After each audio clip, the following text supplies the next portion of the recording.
I'm delighted to welcome our next speaker to the main stage. And hello. Helen. Hello, Helen. How are you? Very well, thank you. How are you?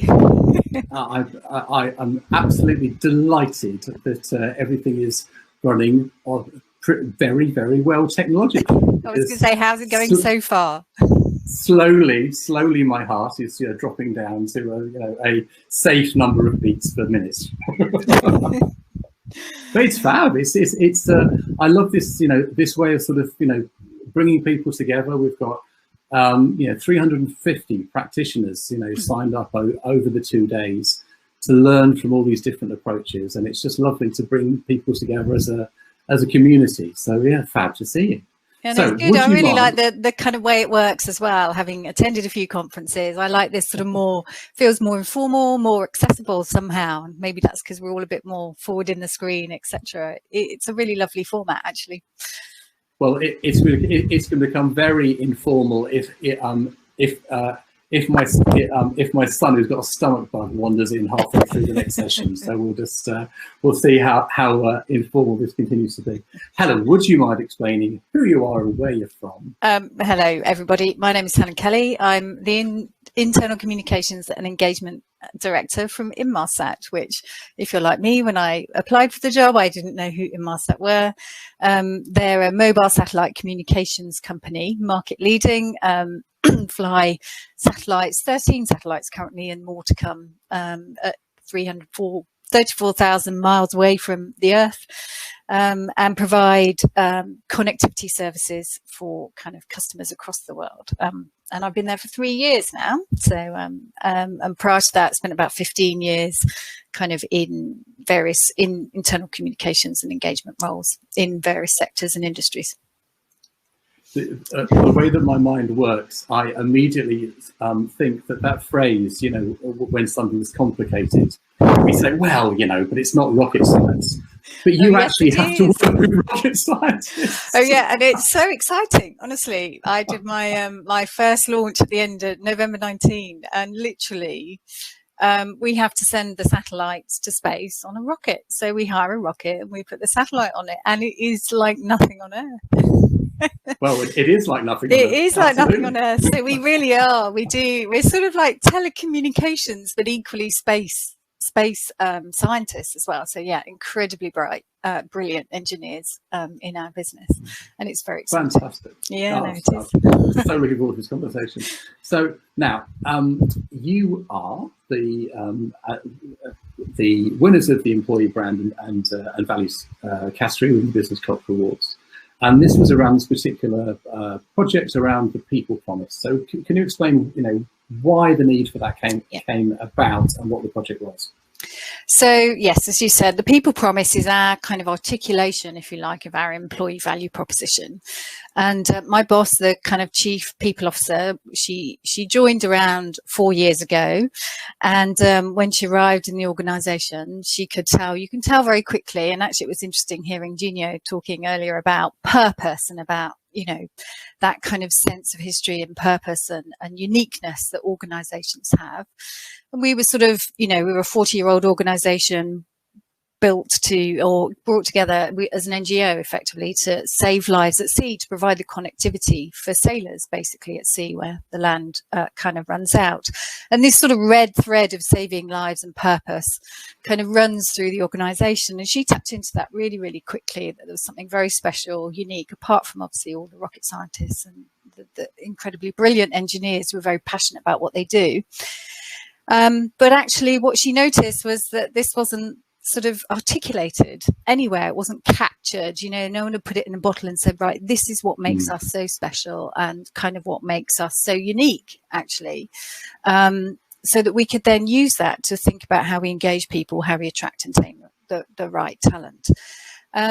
So she put in place a project, and actually it was a very ambitious, broad project. So there was a piece of work that my predecessor kind of was kicking off to articulate and crystallize the employee value proposition. But at the same time, there were plans investing in both our kind of culture, our high performance culture program, and also looking at kind of what the values were across the organization to really bring all of those three things to create that sort of sense of being able to articulate what the culture is and then kind of work on it and improve it together. So my job really was then, when I joined, as I say, I was handed something partway through, was to then create a program and a project to really kind of articulate and distill the essence of what makes us kind of special, and, you know, for all our people and for kind of the people who want to join us or might be interested to join us. And how did you go about creating it? So how we did that, so as I say, I picked up something in motion, so I can't claim to have put the framework in place. But we probably, to be fair, anyone who's done this kind of work before, we probably didn't do anything groundbreaking in terms of, so we started off by mobilising a project team, you know, with the right HR professionals, but equally business representation. We then did the piece of work that you would always do. We did the research. So we looked at kind of engagement surveys. We ran a culture survey.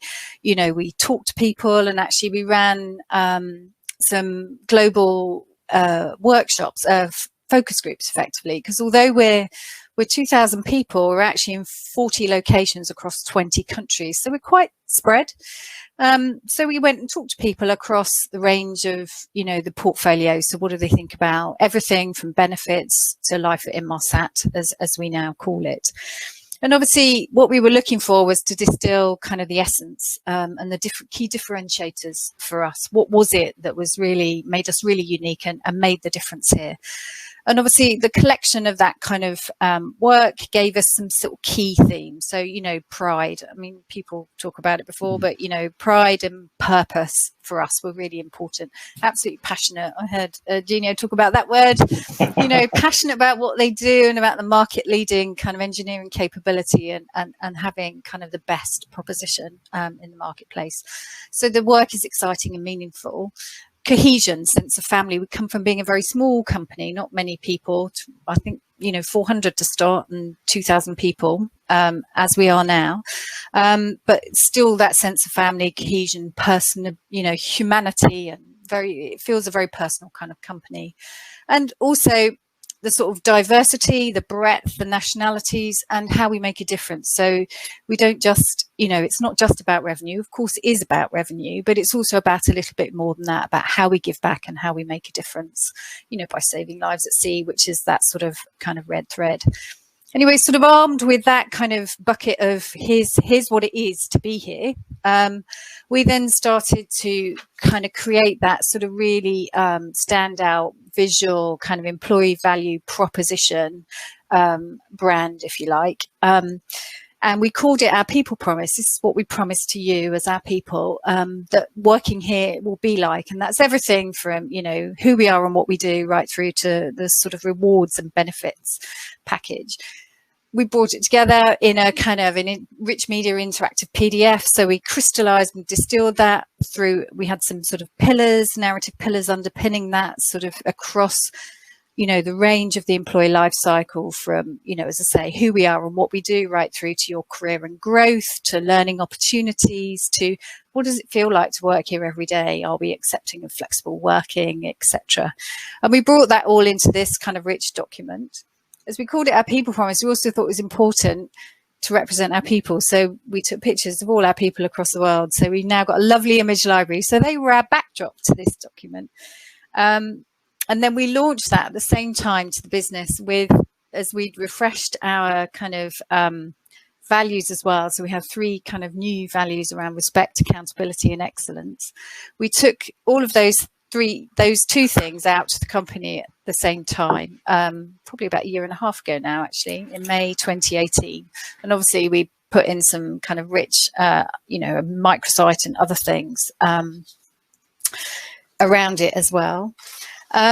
So we kind of clearly articulated that. For the values piece, we then followed up with workshops. We called them collaboration cafes. So one of the key piece for us was a bit about breaking down some of those market silos. We face a few different industries or sectors. So how do we get more collaborative? And that's sort of right bang in the middle of our values. So we called them collaboration cafes. So we took those out to the organisation just to start that conversation and start embedding. And then sort of having launched it, then the work really was to decide and look at, well, where are all those touch points? How are we going to kind of bring this to life across the organisation, either in sort of standalone pieces, but then how do we integrate it and weave it into the fabric of what we do? And some examples of that might be, you know, we built a new careers website, a brand new kind of careers website. Our old one was a bit fuddy-duddy. And so we refreshed it with all this great content and with stories from our people. We've embedded values-based questions into interviewing. We've embedded our culture program into induction, so people have 2 days where they talk about the culture, concepts, values, all of that. So they're really steeped in who we are and what we do and how we do it as well. And then, you know, since then, other things have come about. So flexible working is really important to us. And last year, in preparation clearly for COVID, clearly we ran a campaign around flexible working that we called Flextember. So we asked people to try it. I mean, who could have guessed then that, you know, could you work a little, you know, do you want to fancy working a little bit more from home? Would you like to give it a go? And that was very positively received. So, and obviously the work continues. We refresh it every time. We're continuing to drive more off the back of the people strategy, so things get updated. And we just weave it in. And particularly for me with the internal comms and engagement portfolio, it's obviously the whole part of the broad employee experience, but how we tell the story of that and how we use our people in our storytelling. So we take that lens of our people, how we always think about the people promise in our narrative. So it's not just the what, it's the how. It's really important to reinforce that right across the business every day, effectively. So the work is never done, as always. And has this been a people team project, or has it been a business project? Because there was a quote that I recall from your CEO about how this approach has transformed your potential as a business. I think that's a really good question. Inevitably, I think probably the people have driven and kind of corralled the sort of the culture program and the values and the employee value proposition, but absolutely not. It's not just our project. And actually kind of creating a high performance culture is one of our key. We've got 5 key priorities as a business, strategic priorities, and that absolutely sits. So we have 3, if you like, that are the what, and 2 are kind of the how, and the high performance culture and is part of that. And so we all own it. Would you mind sharing what they are, the 5? So what the 5, so our 5 strategic pillars. So, well, they're sort of 3 are business facing. So it's to do with our business. And then we've got transforming the operation and building the high performance kind of culture program, or embedding and making it a great kind of place to work. So all of the things that go across that. So, and everybody across the business owns this. And I think the executive team really recognise the power of having a powerful culture and inside the organisation. We've all seen the research. We all know there's correlation between business performance and kind of revenues. And I think you see that when you see the power of it, when you see those things coming together. And it was one of the stories actually that we told across the business that was really kind of a ka-ching moment for me and for the business was when they saw it. We had a kind of probably a year or so ago, we had a bit of a challenge where the competitors were nipping at our heels a bit, and in the maritime sector, in the shipping area, and kind of we were losing a bit. So we had this business challenge around, well, what is it that we can do? How can we kind of stem that flow a bit of the competitors nicking our business? And actually, we work quite a lot with charitable societies, and we understood from research that crew welfare was a particular kind of issue at the time, the mental health of mariners who spend long stints at sea. They're not really able to chat very well to their people at home because they're kind of away for connectivity. And the team, the shipping and the maritime team came up with this real kind of idea of, you know, a Wi-Fi hotspot. So to facilitate chat for kind of mariners, because that would help relieve that sort of feel of disconnection. Unlike us, you know, we actually spoke to each other. So we'd already done something similar in the aviation business for pilots and the cabin crew. As we were moving into in-flight connectivity, we put in a kind of hotspot for them. So, and we saw this collaboration, the values about sort of respect and excellence coming together, and how we started to work together. And these two teams came together and they looked at what they'd done over there in the aviation business, and then they borrowed it over here. Obviously not quite the same proposition, but they learned really quickly. It meant they mobilized faster. They saw the revenues. They saw their kind of product come to fruition much, much quicker. And they got it to market much quicker than they would have done in the old way of doing things. So then the business really had a tangible kind of business benefit. And it's those kind of things which really demonstrate, and where the business really starts to grapple with and own that cultural transformation and sees the real business benefit for them and for their customers, and obviously for us as a business longer term. So it is quite transformational when you get it right, and when you see it kind of live in action. It's my strategy in action series, I call it. You know, how do we tell the stories of how this is really working and making a difference to all sorts of outcomes, not least, you know, the making a difference for the crew, who now have a way to chat to people at home and don't feel so isolated when they're away for months on end. It's a great tangible example. We had a question from the floor from Eva Carlson Perez, and she was asking that exact question: how are these values being lived by in terms of the behaviour staff bring to work every day? And it's a great example of how that way of thinking turns into a way of acting and behaviour.